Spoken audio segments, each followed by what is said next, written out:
fibra é importante para o funcionamento intestinal, tá bom? Então, se você está tendo sintoma de constipação, tem que consumir fibras, tá? Sejam essas fibras vindas dos cereais integrais, como também das verduras e dos legumes, tá?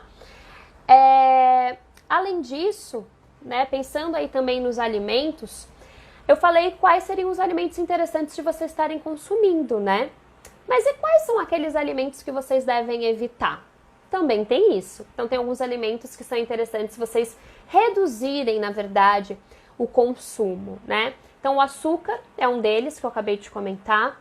As farinhas de trigo, né? Principalmente as farinhas brancas. É importante também não consumir todos os dias ou em grandes quantidades.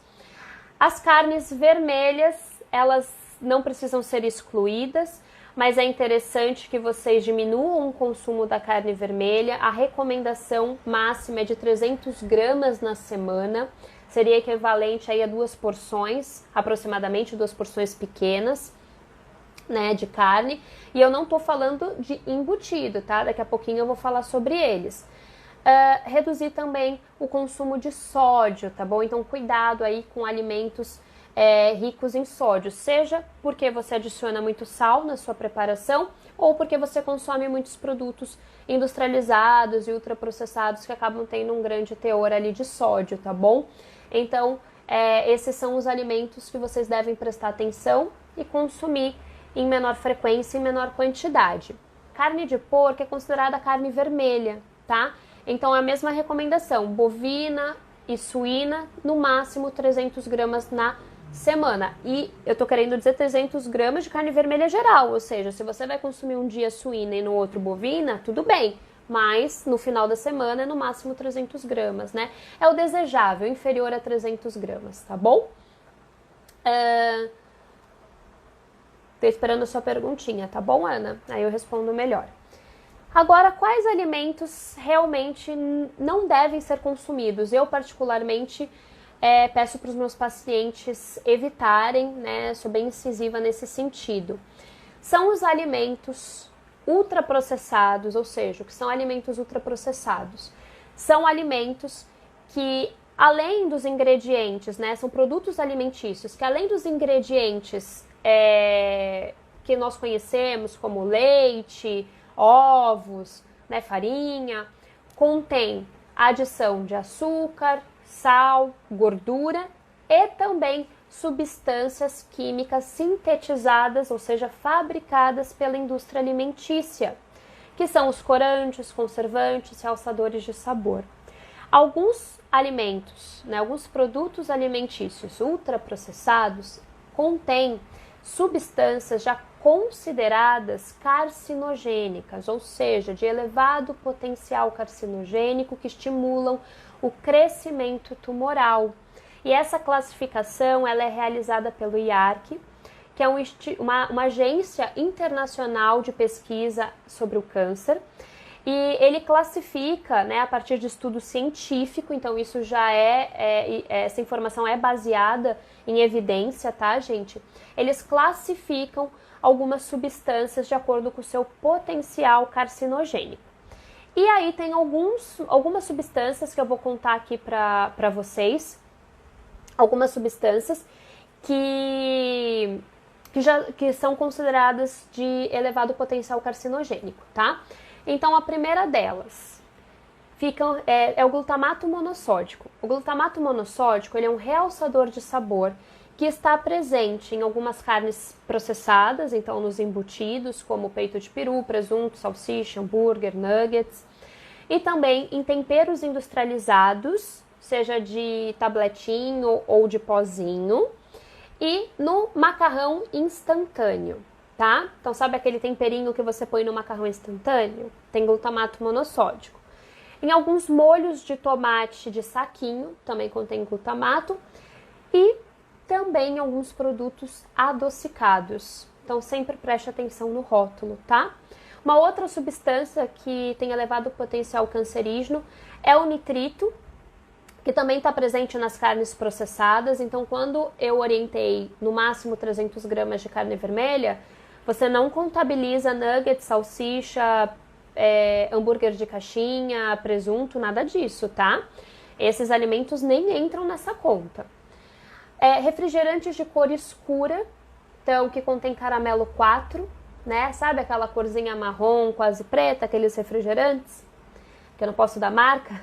Então, esses alimentos contêm caramelo 4, tá? Então, o caramelo 4 não tá só presente em refrigerante, não. Também tem algumas cervejas, macarrão, porque eles usam como corante, né, para dar aquele tom realmente de caramelo, né, mas um tom mais marrom, né? Então, esses alimentos contêm essa substância. Então, essas são as substâncias que nós já sabemos que tem elevado potencial cancerígeno e que normalmente aparece, né, na alimentação do dia a dia, infelizmente, até de crianças, né? Então, esses alimentos são interessantes vocês não estarem consumindo. Cuidado também com alimentos transgênicos, tá, gente? Então, nos produtos industrializados, os alimentos transgênicos, eles aparecem através de um símbolo, que é um triângulo amarelo com T preto no meio. O que é um alimento transgênico? Ele é um alimento que tem uma capacidade aumentada para suportar agrotóxico, ou seja, um milho transgênico e um milho não transgênico, o milho transgênico ele consegue suportar uma quantidade muito maior de agrotóxico do que o não transgênico, por isso que a produção é em larga escala, tá bom? E aí tem aquela questão, né, que os agrotóxicos, eles não, né, nessa classificação do IARC que eu comentei, essas substâncias que eu falei até agora estão no grupo A. O que isso significa? Que já é comprovado que aumenta risco para o desenvolvimento de câncer em humanos. Já os agrotóxicos estão no grupo B, ou seja, já é comprovado em animais que aumenta o risco de desenvolvimento de câncer, e em humanos é provável que. Então, seria um semáforo aí, pensando no semáforo, seria a cor amarela, tá, gente? Cuidado, então, se vocês puderem estar consumindo alimentos orgânicos, seria interessante, mas pelo menos evita os transgênicos, tá bom? Então, uma dica simples para vocês na hora de irem ao supermercado, né, já que a gente está falando dos produtos ultraprocessados, é sempre vocês fazerem a leitura do rótulo, né? Então, a leitura ali dos ingredientes. Gente, vocês lerem os ingredientes, vocês conseguirem entender o que está escrito ali, vocês saberem ler rótulo, é a nossa maior defesa como consumidor. Aí sim nós vamos estar tendo autonomia de estarmos escolhendo aquilo que a gente realmente deseja comprar e não sermos enganados por uma imagem bonita, por uma embalagem bacana, por um marketing pesado. Então a nossa maior defesa é saber ler rótulo. Mas de maneira geral, resumindo as regrinhas, muitos nomes estranhos, nomes seguidos de números, siglas, tomem cuidado. Comprem produtos que quando vocês leiam os rótulos, vocês saibam o que é aquilo. Ah, então tudo bem, tem cacau, tem sal, tem farinha, tem ovo, identifico tudo isso? Beleza. Se não, é melhor evitar, tá bom? Aí faz na sua casa a preparação, vai ser melhor, tá? Então, cuidado aí com produtos ultraprocessados, prefira sempre os produtos in natura ou menos processados, tá bom? A Ana perguntou se ao contrário, quando o intestino é mais solto, as fibras são indicadas.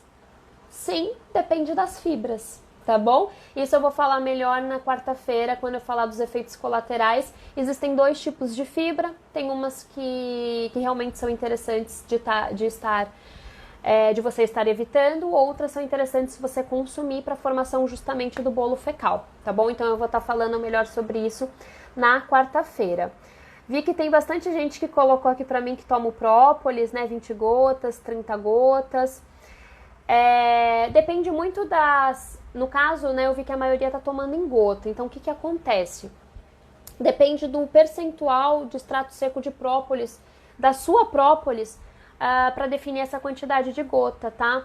Pensando em prevenção de câncer, a recomendação é de 250 miligramas. Pensando em tratamento, 500 miligramas. Então, para fazer essa conversão, seria interessante identificar qual é o percentual de extrato seco de própolis no seu frasquinho. Tem própolis de 11%, 25%, tá? Então é interessante estar dando uma olhadinha para saber se você põe mais ou menos, né? Dependendo do seu objetivo.